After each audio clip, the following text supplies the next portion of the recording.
Les bontés de l'Éternel ne sont pas épuisées, ses compassions ne prennent pas fin, elles se renouvellent chaque matin. Oh, que ta fidélité est grande.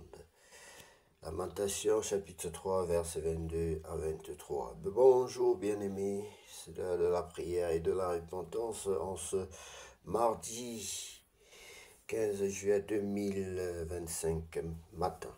Prions ensemble. Seigneur mon Dieu, merci pour ce nouveau jour que tu m'accordes. Merci pour le souffle de vie, pour le repos et la nuit, et pour ta présence fidèle à mes côtés. Je te confirme cette journée qui commence, mes pensées, mes choix, mes paroles et mes actions. Viens diriger chacun de mes pas et remplis mon cœur de ta paix. Seigneur, donne-moi la force d'affronter ce jour avec courage, sagesse et bonté. Garde-moi de l'impatience, du découragement et de toute parole ou action qui ne te glorifie pas. Je te remets les défis à venir, les rencontres prévues et imprévues, les décisions à prendre, les imprévus à gérer. Que ton esprit m'éclaire et me guide. Seigneur, je te consacre ce matin, purifie mes intentions, sanctifie mon travail, ouvre mes yeux pour voir les besoins autour de moi et fais de moi un instrument de paix et de bienveillance. Ta parole déclare dans le livre de Lamentation que tes bontés ne sont pas épuisées et tes compassions ne prennent pas fin, elles se renouvellent chaque matin. Ta fidélité est grande, Seigneur. Bien-aimé, sois béni ce matin, Dieu te renouvelle. Ses promesses sont toujours vraies, même si la nuit a été difficile. Le jour nouveau apporte une grâce fraîche. Reçois-la avec foi, n'est-ce pas, bien-aimé, marche avec espérance. Je déclare que ce matin est béni, je suis rempli de la paix de Dieu, guidé par sa main et porté par sa grâce. Rien ne pourra me séparer de son amour aujourd'hui. Seigneur, prends le contrôle de ce jour. Sois ma force, ma lumière, ma paix. Je t'appartiens et je veux te glorifier dans tout ce que je vivrai aujourd'hui. Au nom puissant de Jésus-Christ de Nazareth, j'ai ainsi prié. Amen. Bien-aimé, si tu sais que tu n'as pas encore reçu le Seigneur Jésus-Christ dans ta vie comme ton sauveur personnel et ton Seigneur, je vais t'inviter à prendre la position qui honore ton Dieu. Si tu peux te mettre à genoux, mets-toi à genoux et prions ensemble. Tu vas suivre, mon orientation dans la prière.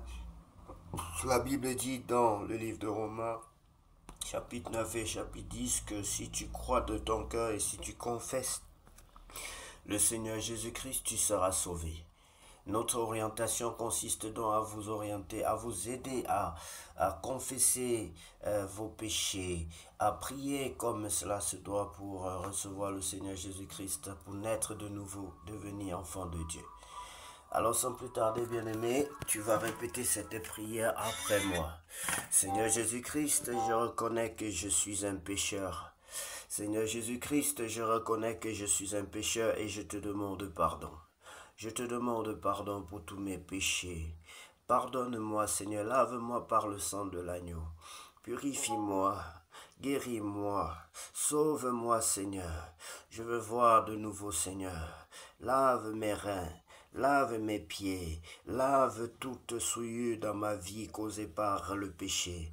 Que tous les péchés que j'ai commis, qui ont détruit ma vie, qui ont détérioré ma vie, soient maintenant ôtés, car tu es le Fils de Dieu, l'agneau de Dieu qui ôte le péché du monde dans lequel je suis. Pardonne-moi, Seigneur, guéris-moi, Seigneur. Guéris mes reins, guéris ma hanche, guéris ma colonne vertébrale, guéris mes yeux, guéris mes pieds. Lave-moi, Seigneur, baptise-moi et remplis-moi de ton Esprit Saint. Je t'en supplie, Père Saint, au nom de Jésus-Christ de Nazareth. Au nom de Jésus-Christ de Nazareth, j'ai ainsi prié. Amen. Bien-aimé, sois béni. Sache que désormais, si tu as véritablement confessé tes péchés et si tu te souviens de certains péchés, demande pardon à Dieu tout en les nommant dans les moments et aussi bien aimé, sache que pour grandir dans la foi, tu dois lire la parole de Dieu. La Bible dit que ce livre de la loi ne quitte point tes yeux. La Bible, ta bouche autant pour moi. Dans le livre de Josué et dans le livre de Psaume chapitre 1 aussi, il est écrit que la parole de Dieu est une lampe à nos pieds et que la parole de Dieu, que heureux l'homme qui ne marche pas selon le conseil des méchants, qui ne s'arrête point sur la voie des pécheurs, qui ne s'assied pour en compagnie des moqueurs, mais qui trouve son plaisir dans la loi de l'Éternel. Nous serons heureux tous les jours de notre vie, tant que nous demeurons dans la parole de Dieu bien-aimé. Alors sans plus tarder, lisons la parole de Dieu dans le livre d'un roi, chapitre 15. Abijam, roi de Juda. La 18e année du règne de Jéroboam, fils de Nébat, Abijam régna sur Juda. Il régna 3 ans. Et à Jérusalem, sa mère s'appelait Marca, fille d'Absalom.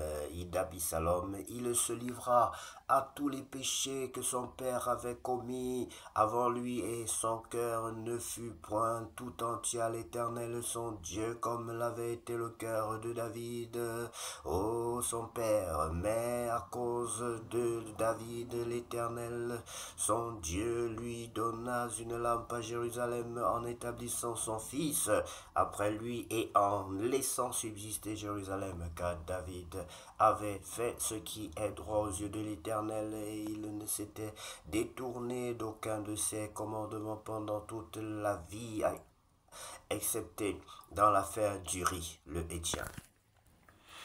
Il y eut guerre entre Roboam et Jéroboam tant que vécut Roboam.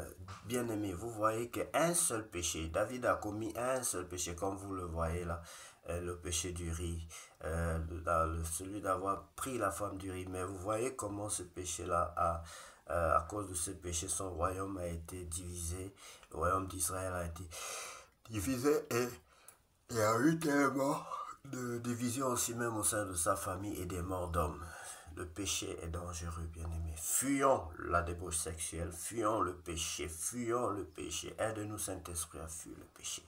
Il y a eu guerre entre Roboam et Jéroboam tant que vécut Roboam. Le reste des actions d'Abijam et tout ce qu'il a fait, cela n'est-il pas écrit dans le livre des chroniques des rois de Juda? Il y a eu guerre entre Abijam et Jéroboam. Abijam se coucha avec ses pères et on l'enterra dans la ville de David. Et Asa, son fils, régna à sa place. Asa, roi de Juda. La 20e année de Jéroboam, roi d'Israël, Asa régna sur Juda. Il régna 41 ans à Jérusalem. À Jérusalem, sa mère s'appelait Marca, fille d'Absalom.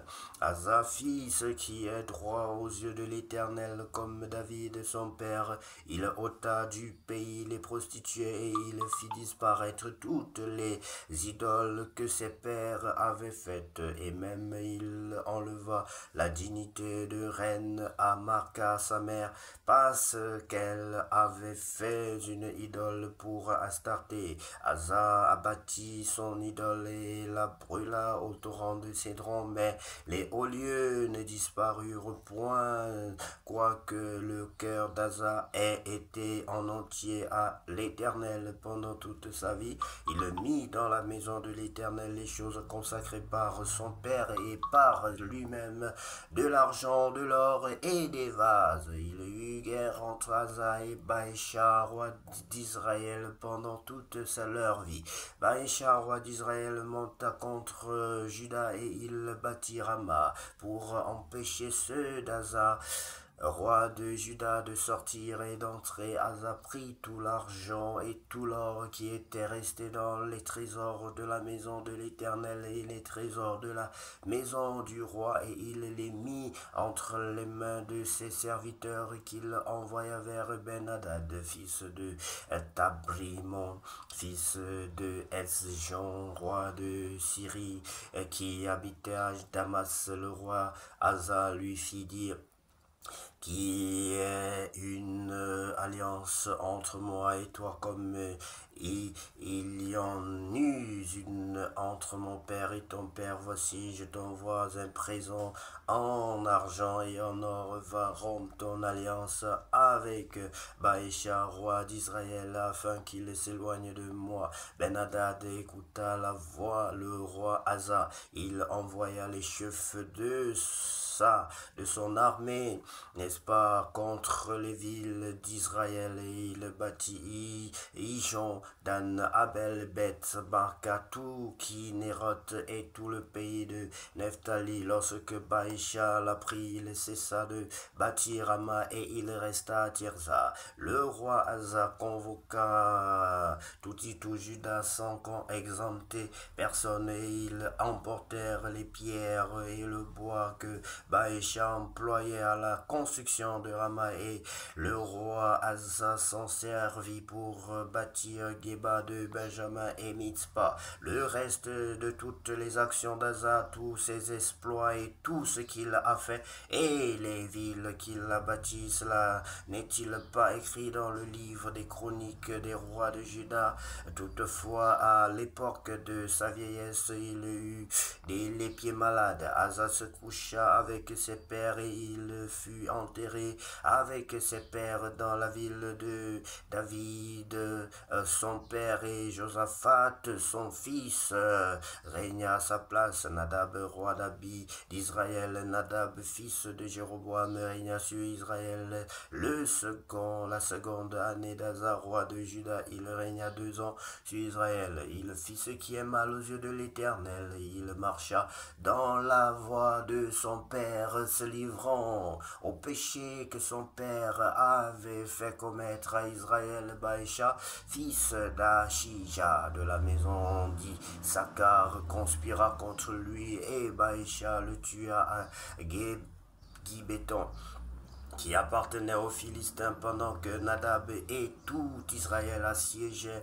Gibéton. Baïcha le fit périr la 3e année d'Asa, roi de Juda, et il régna à sa place. Lorsqu'il fut roi, il frappa toute la maison de Jéroboam, mais il n'en laissa échapper personne, et il détruisit tout ce qui respirait, selon la parole que l'Éternel avait dite par son serviteur Achija de Silo, à cause des péchés que Jéroboam avait commis et qu'il avait fait commettre à Israël, irritant ainsi l'Éternel, le Dieu d'Israël. Le reste des actions de Nadab et tout ce qu'il a fait, cela n'est-il pas écrit dans le livre des chroniques des rois d'Israël?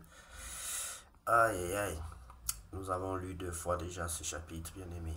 Baïcha, roi d'Israël, il y eut guerre entre Asa et Baïcha. Mais ce que j'ai véritablement retenu et qui me plaît, c'est ce rappel du fait que David n'avait pas commis grand-chose. Il n'a commis qu'un seul péché en réalité, mais un péché qui lui a coûté vraiment cher. Il y a eu donc guerre entre Asa et Baïcha, roi d'Israël, pendant toute leur vie.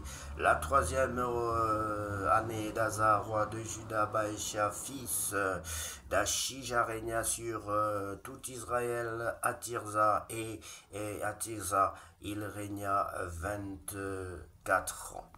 Soyez bénis, bien-aimés, et que cette journée soit aussi une journée bénie pour chacun de nous. Au nom de Jésus-Christ, nous avons ainsi prié. Qu'elle soit une journée la plus glorieuse, la plus bénie de toutes les journées, au nom de Jésus. Amen. Je sais